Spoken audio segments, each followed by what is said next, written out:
నా పేరు రఘుమధురు పీటర్ నాయుడు అండి. డబ్ల్యూసీసీ నేషనల్ ప్రెసిడెంట్ని, ఫౌండర్ని and also RPS state working ప్రెసిడెంట్ని, తెలంగాణ, హైదరాబాద్. ఇది ఖచ్చితంగా ప్రీ ప్లాన్ మర్డర్ అండి. ఎక్కడ కూడా యాక్సిడెంట్ అయిన ఆనవాళ్ళు ఎక్కడ కనబడట్లేదు. 100 కాదు 1000% ఇది ఖచ్చితంగా ప్రీ ప్లాన్ మర్డర్. వచ్చిందా యాక్సిడెంట్? మేము అదే మొదటి నుంచి చెప్తా ఉన్నాము. అజయ్ బాబు గారు అని చెప్పి ఒక పాస్టర్ గారు రాజమండ్రికి వెళ్ళాను. నేను నిన్న ఈరోజు మార్నింగ్ 4 o'clock ఢిల్లీ నుంచి వచ్చాను. అయితే నేను వెళ్ళలేకపోయాను. అజయ్ బాబు పాస్టర్ గారు రాజమండ్రికి వెళ్ళారు. అక్కడ హాస్పిటల్ దగ్గర ఆయన క్లియర్ గా చెప్పిన విషయం ఏంటంటే, లోపట ఉన్న ఇన్ఫర్మేషన్ ప్రకారంగా, ఆయనకి లోపటి నుంచి వచ్చిన ఇన్ఫర్మేషన్ ప్రకారంగా ఇది ఖచ్చితంగా యాక్సిడెంట్ అని చెప్పి రిపోర్ట్ రాబోతుంది అని చెప్పి నిన్ననే తెలియజేశారు. ఒక పాయింట్.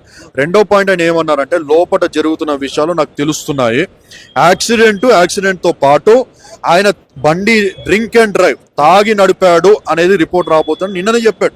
సంతోషం తాగి నడిపాడని ఇవ్వలేదు, కానీ యాక్సిడెంట్ అని చెప్పి ఇచ్చారు. ఎందుకంటే పోలీసు వారి మీద, ప్రభుత్వం మీద ఖచ్చితంగా అది ప్రెజర్ ఉంటుంది.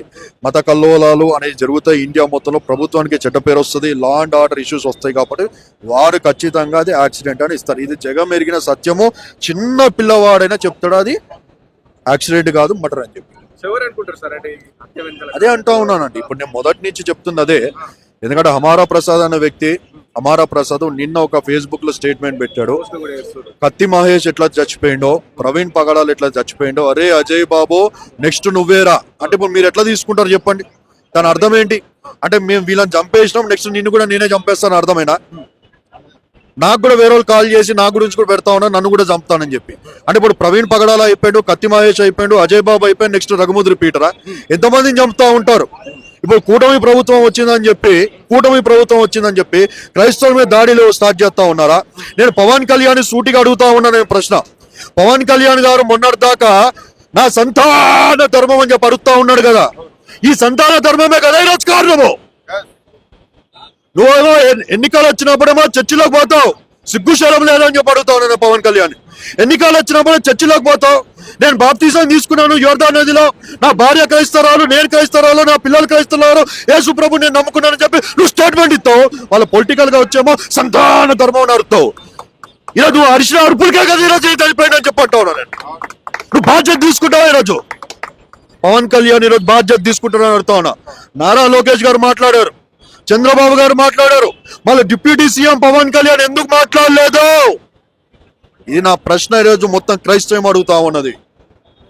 ఈరోజు తెలంగాణలో కూడా డిచ్కీ బాబా, రాధా మనోహర్ దాసు సుమారుగా 3 కేసులు పెట్టి నేను ఆలయాలో వాడిని బైండ్ ఓవర్ చేయించిన డిచ్కీ బాబా గారిని. వాడు దొరకలే, ఎక్కడ దొరికితే తోలు తీయడే. ప్రతి క్రైస్తవ సమాజానికి నేను పిలుపునిస్తా ఉన్నా, వాడు ఏదైనా దొరికితే వాడు పిలక కట్ చేసి తోలు తీయండి. వాడు బ్రాహ్మణుడు కాడు, తెగలి కులానికి సంబంధించిన వాడు ఒక గేడు. వాని మీద కేసులు పెడితే రోజు పోలీసు వారు ఎందుకు అరెస్ట్ చేయాలని చెప్పి అడుగుతా ఉన్నా.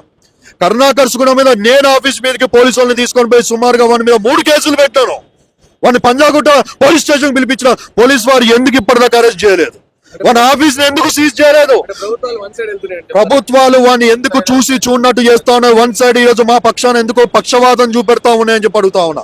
ఇటు రేవంత్ రెడ్డి ప్రభుత్వం కానీ, అటువైపు కూటమి ప్రభుత్వం కానీ క్రైస్తవుల్ని నిర్లక్ష్యం చేస్తా ఉన్నారు. ఇది వాస్తవం. ఈరోజు ప్రవీణ్ పగడాల గారిని మేము కోల్పోయామంటే ఇది ఖచ్చితంగా 100 కాదు 1000% ప్రభుత్వాల నిర్లక్ష్యమే. ఈ రోజు మేము డిమాండ్ చేస్తా ఉన్నాము, ఎస్సీ అట్రాసిటీ యాక్ట్ ఏ విధంగా అయితే ఉందో, ఎస్సీ అట్రాసిటీ యాక్ట్ ఎట్లయితే ఉందో, మైనారిటీ అట్రాసిటీ యాక్ట్ కావాలి మాకు. ఇది అయ్యి 2 రోజులు కాలేదండి, 2-3 రోజులు కాలేదు.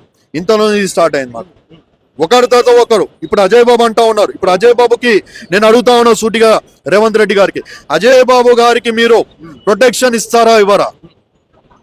రేపన్నాడు అజయ్ బాబు గారి మీద చిన్న గీత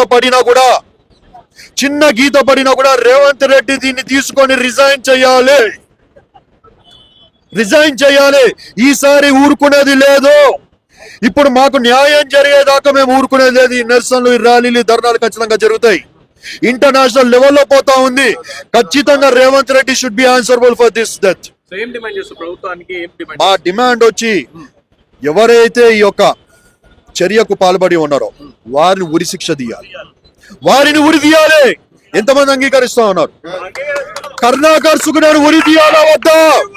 జస్టిస్ జస్టిస్ జస్టిస్. మీరేమనుకుంటా ఉన్నారు? ఒక్కసారి మీరు కెమెరా చూపెట్టండి. మీరేమనుకుంటా? కరుణాకర్ సుగుణ హస్తం ఉందా లేదా? కరుణాకర్ సుగుణ హస్తం ఉందా లేదా? బిచ్కి బాబా హస్తం ఉందా లేదా? దాని తర్వాత హమారా ప్రసాద్ హస్తం ఉందా లేదా? వీరిని ఏమి తీయాలి? వీరిని ఏమి చేయాలి? ఇది మా డిమాండ్ అండి క్రైస్తవులుగా. Thank you.